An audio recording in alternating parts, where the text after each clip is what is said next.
What's up guys, it's Venerated from Team Envy, and today we're going to talk about what you need to do in the end game.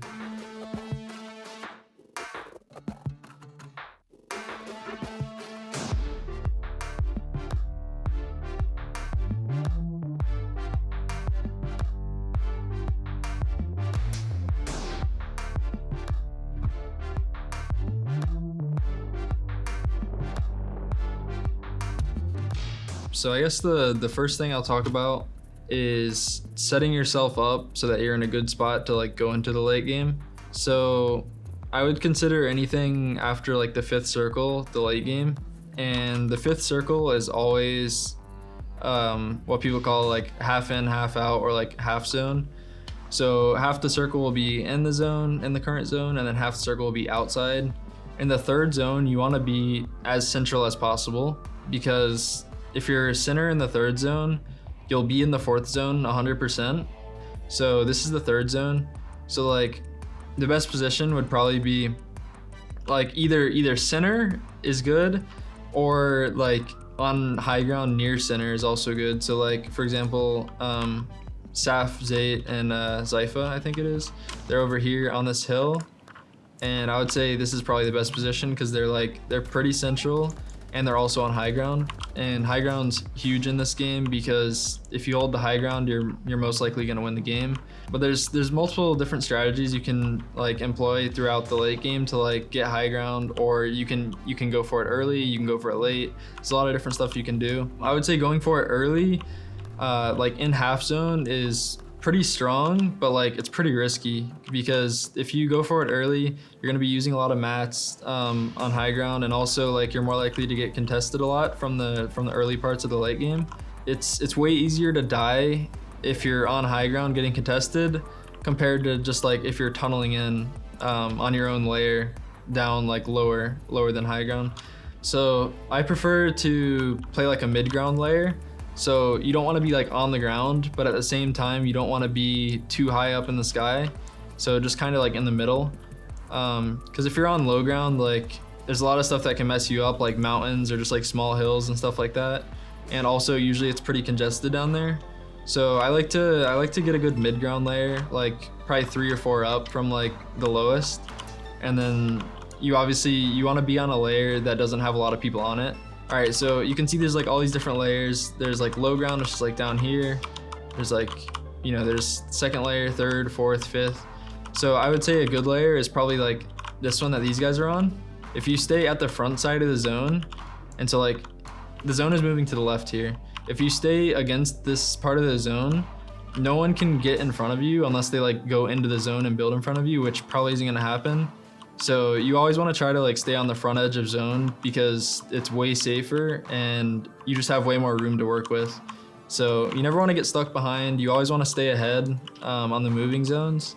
These guys back here, they're gonna have to go through all these builds to get into zone, and they're gonna have to go through all these people. So like they're gonna have to be breaking through walls, and they're gonna have to do a lot more than if they just like stayed on the front edge of zone and just kept building in. So I would say it's like a good thing to do to like stay on the back edge of zone if you're gonna use like a shockwave or something, because then you're not tarping in, you're not wasting mats, and then like at the last second when the zone is on your back, then you can shockwave. I'm not sure. Okay, yeah. So instead of shockwaving, they're using launchpad, but you see how they stayed in this box. If they tarped all the way in, then they would have used so many mats. But rather than tarping all the way in, these guys are just waiting in this box, not using any mats. And then right as the zone's getting on their back, they're gonna use a launch pad to get in. All right, so if you stay on the back edge of zone right here, and then you wait to use your launch pad when the zone's on your back, you can get further into the zone. So like if they used it earlier when they were like on the front edge of zone, like they're not gonna be able to go anywhere. But because they're on the back edge, they're gonna be able to go a lot further into zone, so then they're gonna have to use less mats to get into the next zone. So that's another thing to keep in mind. When you're trying to save mats and using rotation to get in, you want to wait till you're on the back edge so that you can get as much distance as possible and have to use less mats for the next zone. So like rather than going to the zone and then stopping, it's better to go even further into the zone, like towards the center of it, because then like when the next zone happens, you're less likely to get behind. Because like if you stop like right on the edge of zone, say they're coming in from the south side. If they're coming in from the south side and they're tarping in, and they stop right on this edge of zone, if the zone pulls northwest again, they're gonna be on the back edge, and then like people are gonna be ahead of them and hold them out. So you wanna, when you're tarping into zone, you wanna go like more towards the center or like further into the zone, so that like if it does pull the same direction again, like for example like northwest in this situation, then you'll be able to like stay ahead rather than getting caught behind. Because like the worst thing to do when you're tarping into zone is get caught on the back edge of the zone. Because if you get caught there, like people can hold you way more easily, especially like the high ground team and just like anybody in front of you, they can hold you because you really have nowhere to go. So you always just want to stay on the front edge of zone. I feel like that's the most important thing when you're like tunneling on like a mid ground or a low ground layer, is just staying ahead. And a lot of good teams make this mistake. I'm watching teams, like I'm pretty new to the game, but I'm watching teams that have been playing forever, and they're still making this mistake where they're like not staying ahead of zone, and it's costing them, and it's making them like lose these matches.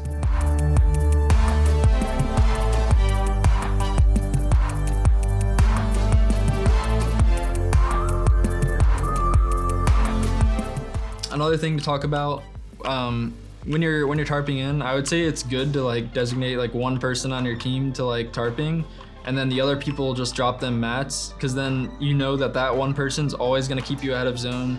You're never going to get caught like getting behind, because everyone knows that one guy's doing it, and that guy knows that it's his job to like do it and keep you ahead.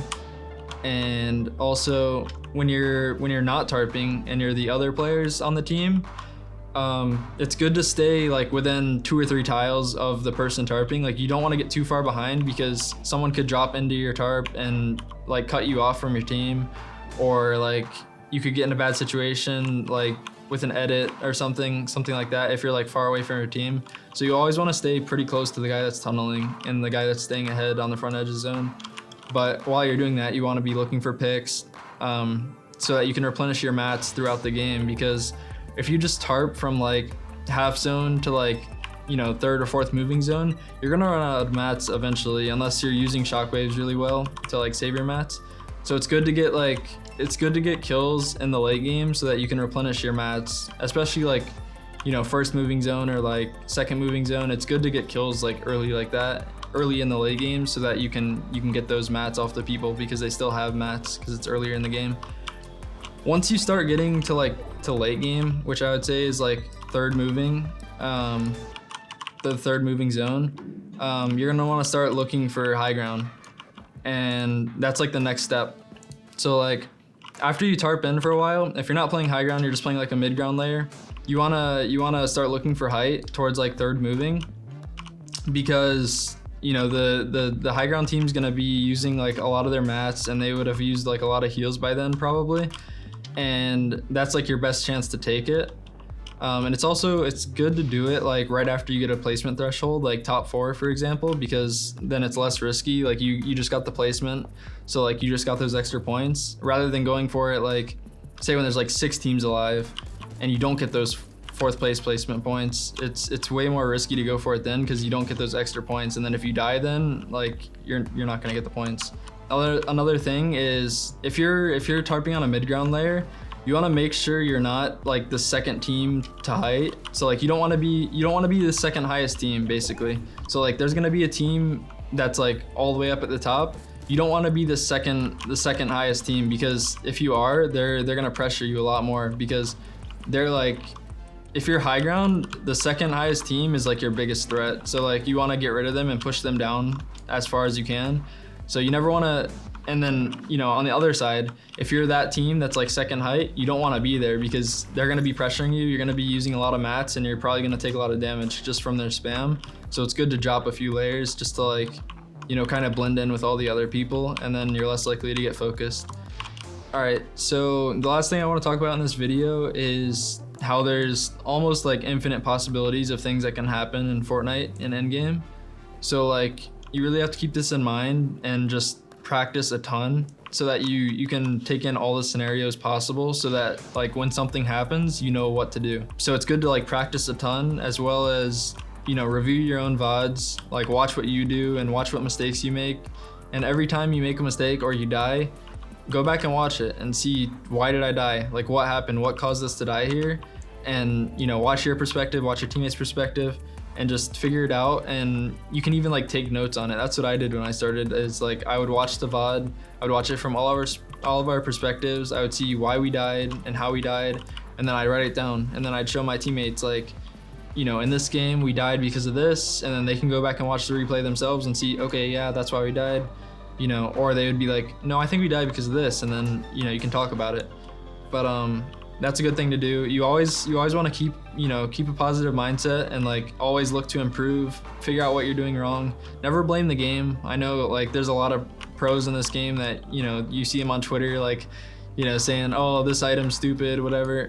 I would say it's best to just keep a fresh mindset. Try to figure out what you did wrong, even if like you died because of something stupid. Just keep it in mind and like try to improve, and do whatever you can to just stay positive. Because I think that's one of the biggest things in gaming in general and in Fortnite is just like keeping a good mindset, and just trying your best to improve no matter where you are. Even if you're like the best team and you're winning everything, you still want to look at the games that you won and say, what could we have done better in this game, even though we won the game. Thank you guys so much for watching. I hope you learned something new, and I'll see you guys in the next video.